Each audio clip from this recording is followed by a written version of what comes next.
episode of the Goodrum Show with me, Chris Goodrum. As per usual, big thank you to everybody who watched last week's episode of the show, liked, commented. I hope it wasn't too long. It certainly was quite fun.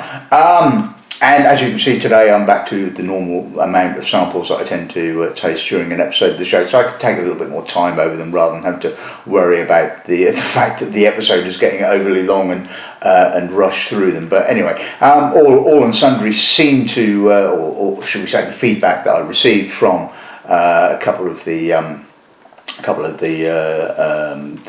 companies involved in last week's episode of the show was positive, so that's really nice. Filey Bay were really kind, and so yeah, that was really nice. So this week's episode, though, as you can see from the title page, I'm looking at a selection of bottlings from the independent bottling company James Eadie.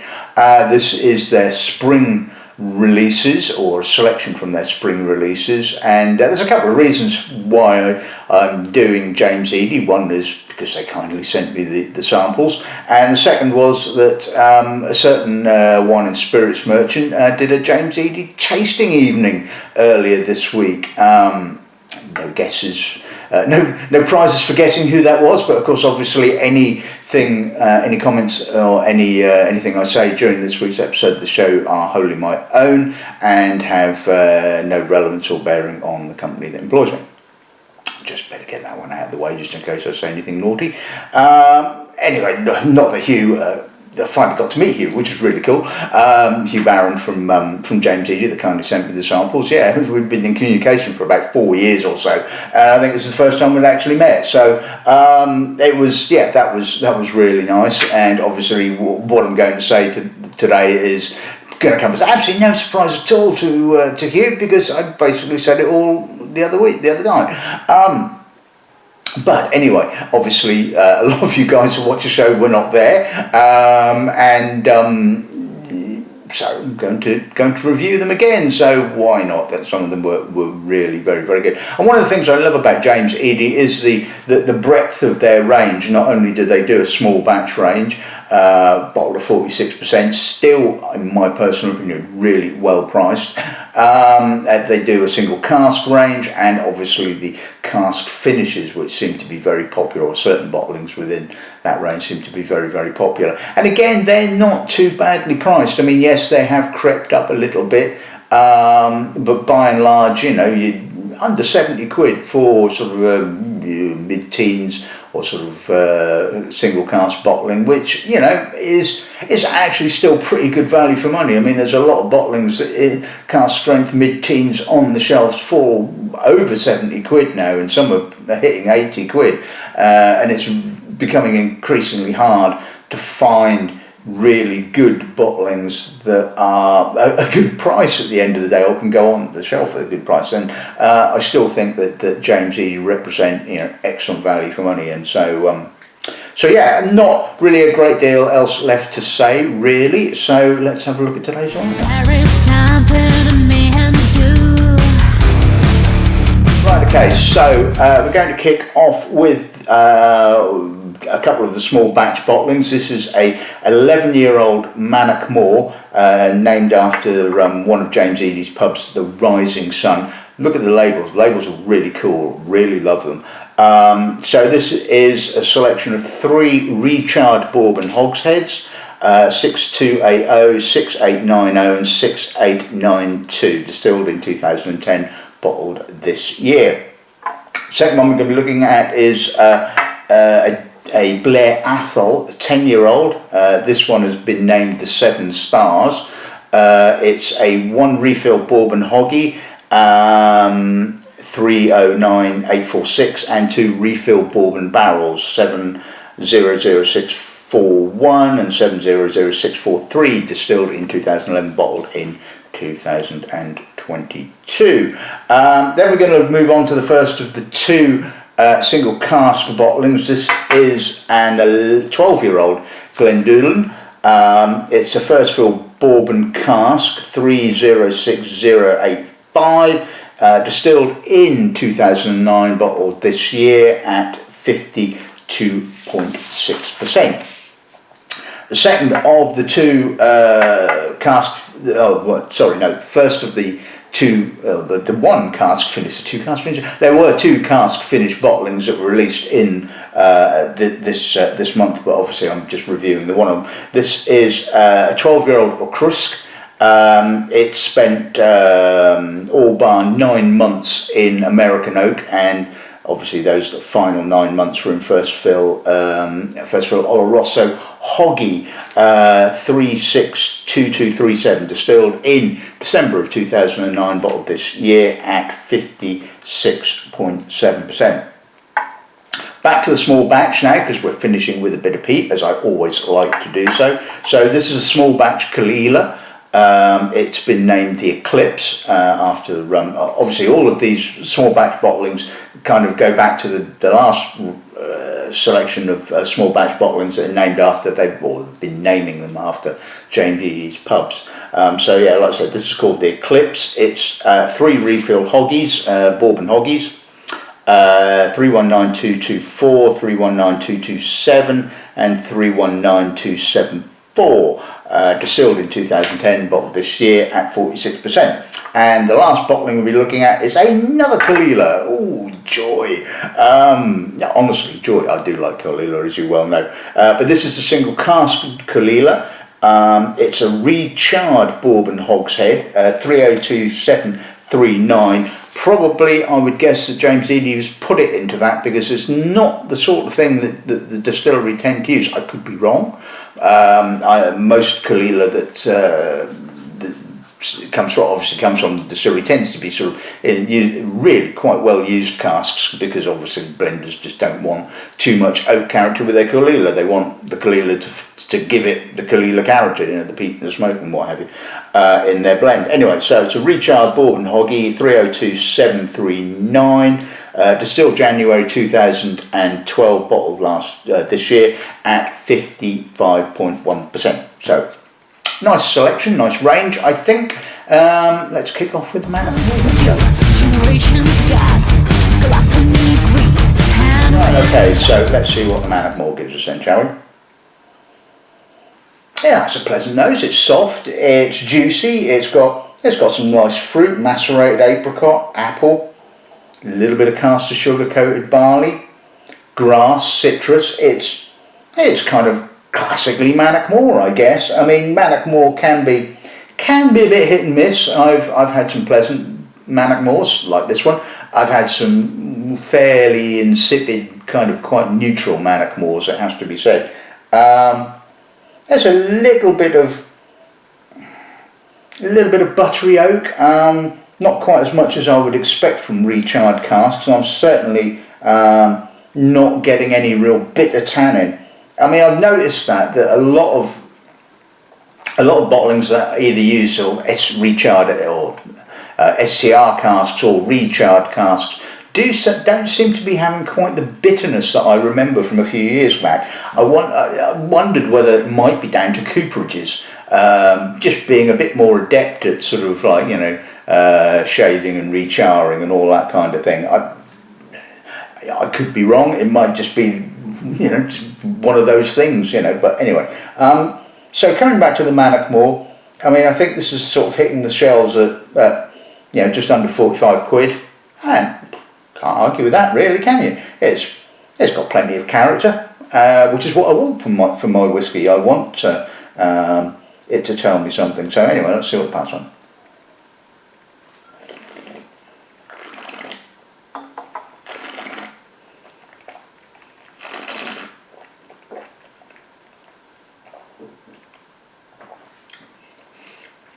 A little richer, a little fuller, still very, very spey. Some grass, some citrus, grapefruit, lemon, nice finish. Little austere on the finish, the alcohol is just giving it that slight austere feeling. But there's some honey, there's some juicy barley, there's some juicy fruit as well. Again, nicely balanced, good bottling of Mannochmore, plenty of character, and a good starter, I think. Right, okay, so let's move on to the 7 stars, or the Blair Athol. Let's see what the nose gives us on this end, shall we? richer on the oak. It's got barley, honey, toffee, oily apricot, apple.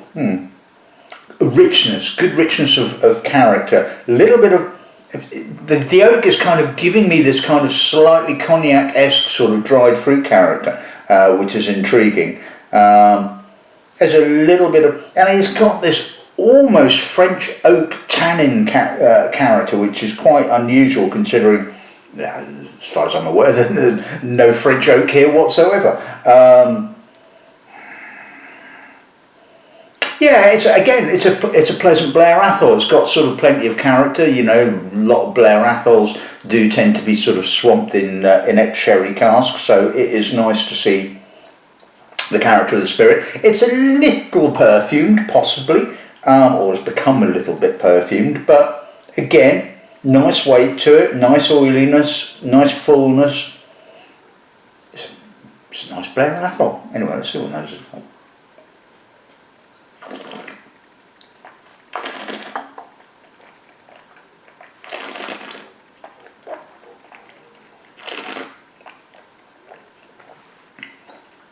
Rich, oily, bit oaky to kick off with, but not overly oaky. A little bit of tannin, a little bit of grip. Barley, honey, apricot on the mid palate. Good length. Again, quite oily. A little bit of that. Again, that sort of cognac-esque dried fruit, grippy French tannin note coming through on the finish. A little bit of lime, some gooseberry. I mean, that's got some lovely complexity. It's got progression, complexity, balance, and it's only about 42 quid. What's not to like about that? All right, oak is bittering a little bit on the aftertaste now. I'm certainly getting a sort of, not quite chocolate, but a sort of almost bitter sort of licorice, possibly subtle licorice, not sort of like aniseedy kind of licorice. It's that sort of suggestion of maybe bitter licorice on the aftertaste. But again, you know, really well balanced, lots of complexity, and a good price. Right, okay, so moving on to the Glendullan. Now, I don't know whether you can see the colour of that. That is quite dark, and as they say, the colour often gives you a big kind of clue as to what you're going to get. So, let's have a look. No surprise there. So, it's a first fill bourbon cask, and it smells like a first fill bourbon cask.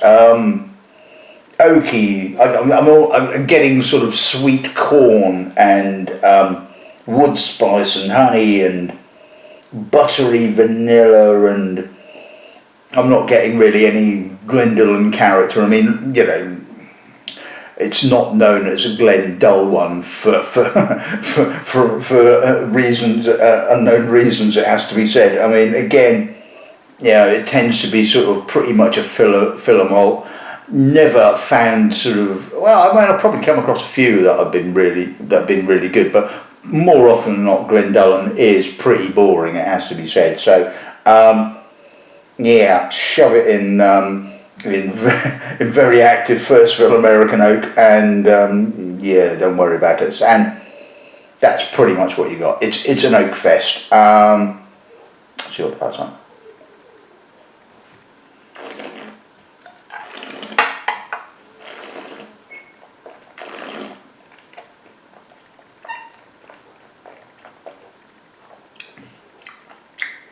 Sweet, oaky, very sweet in actual fact, very vanilla, very buttery. Not particularly enjoying this, it has to be said. Don't really get enough citrus or anything else to kind of balance up that sweetness. It's a little bitter now on the aftertaste, so I get a bit of rye spice. I'm going to put a little drop of water with it just to see whether that kind of, you know, just balances out some of the oak. I think it'll be hard pressed. Alright, there's a little bit more sort of vague spirit character, I guess. A little bit more citrus possibly. But it's still quite soft and buttery and toffeed and what have you. Let's do a pass on that.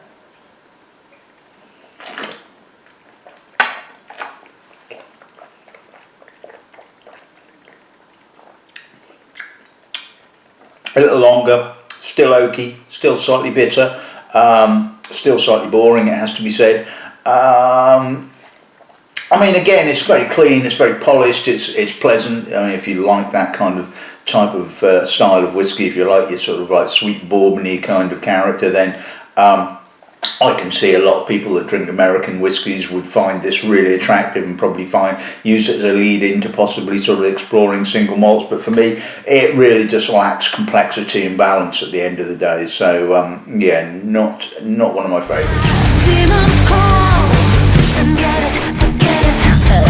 Right, okay, so talking of colour, look at that. I mean, that is pretty damn dark. I mean, for 9 months, you know, I mean, in an Oloroso Hoggy, oh, God, you not leave it for too much longer than that. Let's see what those gives us.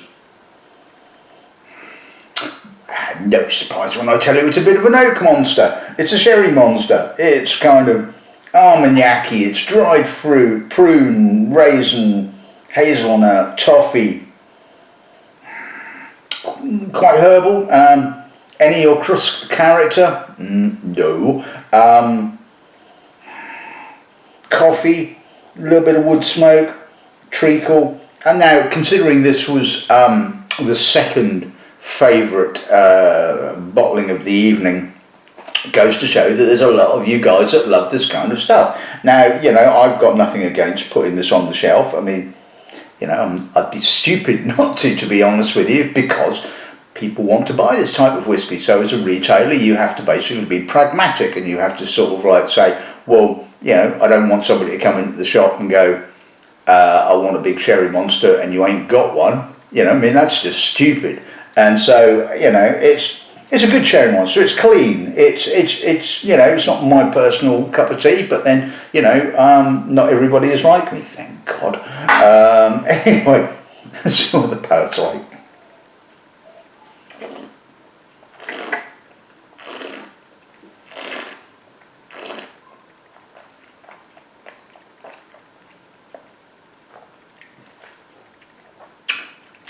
Really smoky finish, in actual fact. Wood smoke, obviously, rather than peat smoke. So yeah, it's pretty much like the nose. It's rich, it's dried fruit, it's sherry, it's a little bit of citrus, a little bit of sort of dark chocolate toast, a little bit of bitterness on the finish, herbal bitterness. Again, I mean, as sherry monsters go, it's pleasant. It's not intrusively alcohol. I mean, it's 56.7%, and it's the alcohol is pretty well contained. I'll put a little drop of water with it just to see what happens. But you know, you could quite happily drink that neat, and you know, it wouldn't sort of like hammer your palate too much. Not really a great deal of change, to be honest with you. It's still fairly toasty. It's still very sherried. A little bit more toffee now, possibly. So we'll pass on.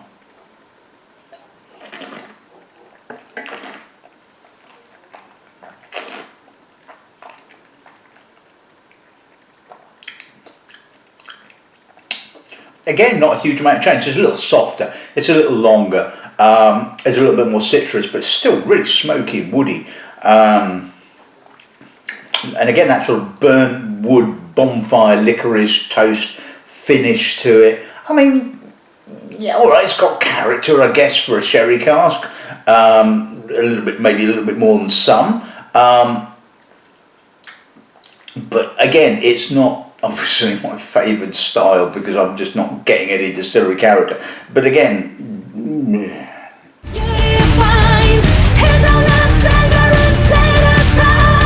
okay, so let's move on to the Caol Ila. So this is the 11-year-old small batch. Well, it's very much Caol Ila. It's kind of crisp, fresh, white fruits, herbal peat. It's got a kind of throwback feel to it. Excuse me, poor Auchroisk is coming back at me. Yeah, it's certainly got an old school kind of Caol Ila freshness, white fruit, salt, touch of iodine, touch of bog myrtle. I mean, it's young, it's fresh, it's in your face, it's exuberant, it's not too young. It's a bit kind of, raw is kind of the wrong word. I don't want to say raw because raw kind of has this sort of connotation. It's youthful, it's got a youthful intensity at the end of the day. So we'll pass on.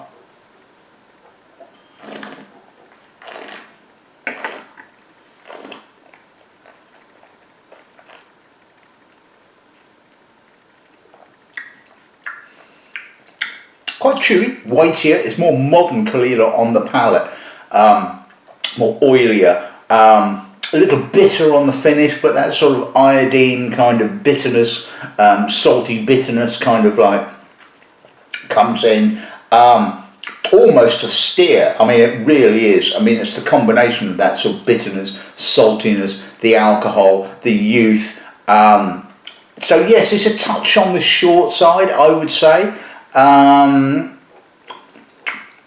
But it certainly delivers.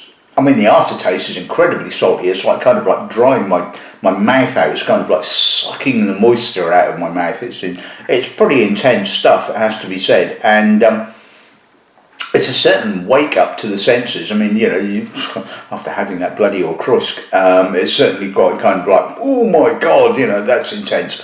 And yeah, it's still, you know, not too expensive. I forget what it's on. I think it's about 40, is it 49? I think, off the top of my head, 49.95, something like that. And you know, I've seen some, you know, 46% Caol Ilas that would go on the shelf at a damn sight higher than that. And I keep going on about Caol Ila because it kind of, you know, it surprises me a lot of the time, because sometimes you get Caol Ila at a relatively reasonable price, and sometimes it's stupidly expensive, and you're thinking, why? You know, it makes no sense. So, okay, it's a little bit more expensive than, say, the Blair Athol and the Mannochmore, but yeah, I can live with that. That's good. Right, okay, so on to the final bottling of the afternoon. This is the single cask of Caol Ila, so it'll be interesting to see the difference. Richer, deeper, fuller, more gravitas, shall we say. I can see why this was chosen to be a single cask bottling.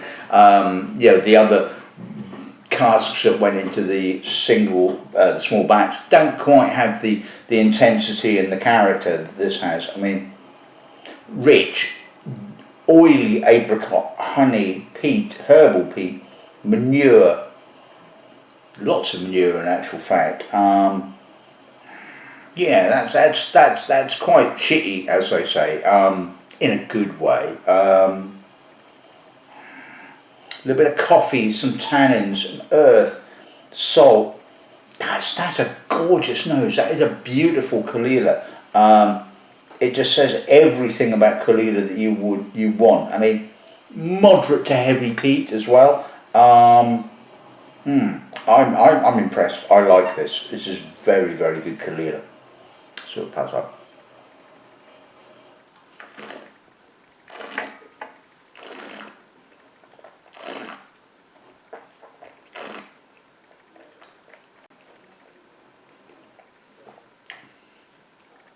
Really well balanced, oily, intense, full, but got lovely freshness as well. Saltiness, herbal peat, coffee, apricot, a little bit of tannin on the mid palate, but that fullness of fruit and oak. Getting a lot of toasty oak on the finish. Well, not toasty oak, sort of, yeah, charred oak on the finish. And salt, lots of salt, lot of salt. I mean, lots of salt. That's good. That's intense. That's lovely. I mean, that is a very, very good cask of Caol Ila. Just very typical at the end of the day, which is what you want. I mean, you know, typicity is a good thing. It's distillery character, isn't it? Anyway, let's see what diluting it does. Okay, slightly less peat. Like a lot of peated malts, they do tend to lose a little bit of peat when you water them down. Less manurey, it's not so shitty. Fuller, a little bit more vanilla, a little bit more sort of like oily fruit. Touch of lime now. I mean, choose your poison at the end of the day. It's good with neat. It's good with a little drop of water. See what it tastes like.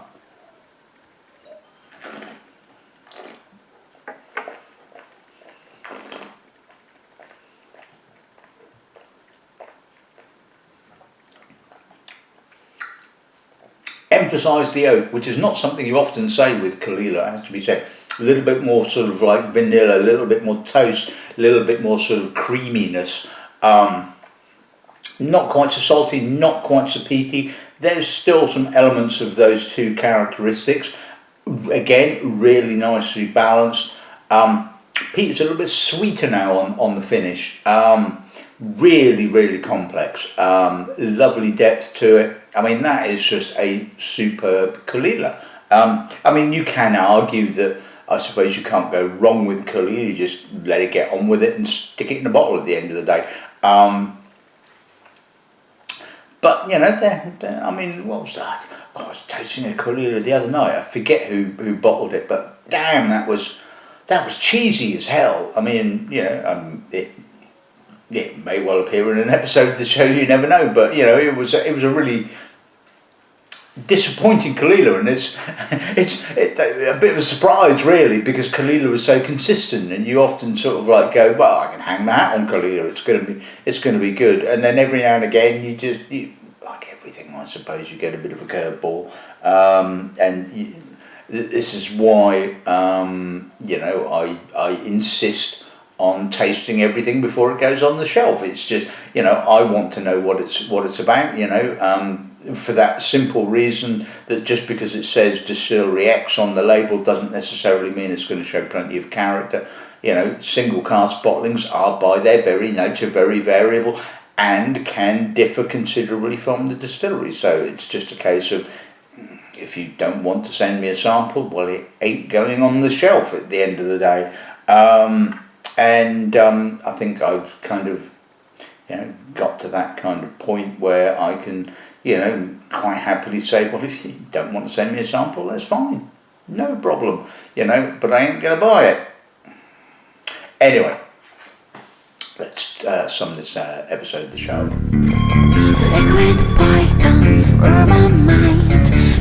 So let's sum today's episode of the show. Firstly, a big thank you to Hugh at James Eadie for the samples for today's episode of the show. Like I said, everything I've pretty much said today, I said earlier in the week, so no surprises.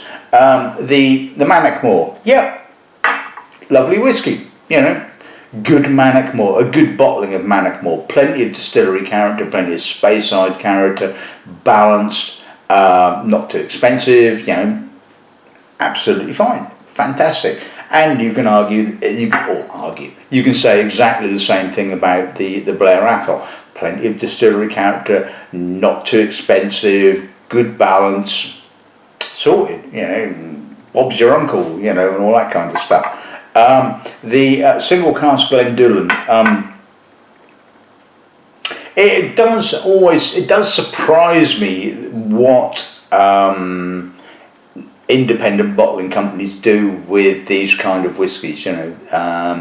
It's sort of like it's kind of like you think with spirit whiskey that has no character or very little character, we'll shove it into a very, very active cask, and what the end result is going to be. And no surprise there to say sort of Glendullan in first fill American oak, and there you go. Oak monster. And exactly the same with regards to the Ocrusk. Again, I mean, 9 months that was one hell of an Oloroso hoggy, it has to be said. I mean, that was bloody active. I mean, that had probably, I mean, how much bloody Oloroso was still left swimming around in that that cask. That's all I can say.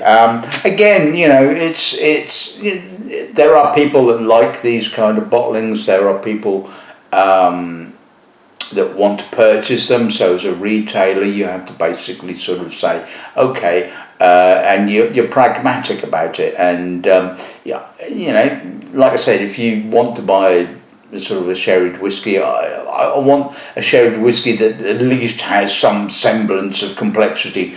And to be fair, that bottling does have a semblance of complexity.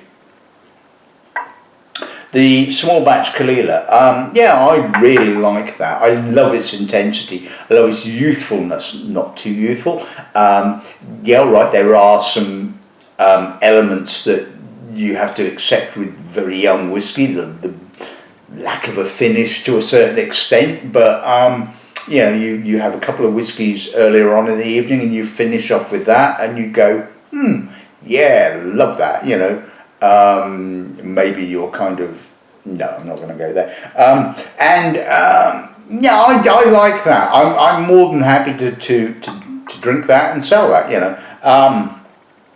The single cask Caol Ila. I mean, that was a lovely cask of Caol Ila. I mean, yes, all right, you could argue that you can't go too far wrong with Caol Ila, but like I said, I have indeed tasted some really, well, the occasional poor cask of Caol Ila. So it's not exactly set in stone that everything that Caol Ila does is bleeding marvellous. It obviously ain't at the end of the day. But like I say, I thought that was a lovely cask of Caol Ila and certainly worth money. So so yeah, that's this week's episode of the show in the bag. If James Eadie bottlings, and some of these bottlings are UK exclusive. I forget which one. I think the Ocruisk is a UK exclusive. But you know, by and large, you know, James Eadie's releases are very, very consistent. The quality is pretty good. So you know, if they're available in your market, then I would certainly recommend purchasing them. And well, like I said, that's this week's episode of the show in the bag. I hope you've enjoyed it. As per usual, not an awful lot to say apart from good afternoon and good ramming.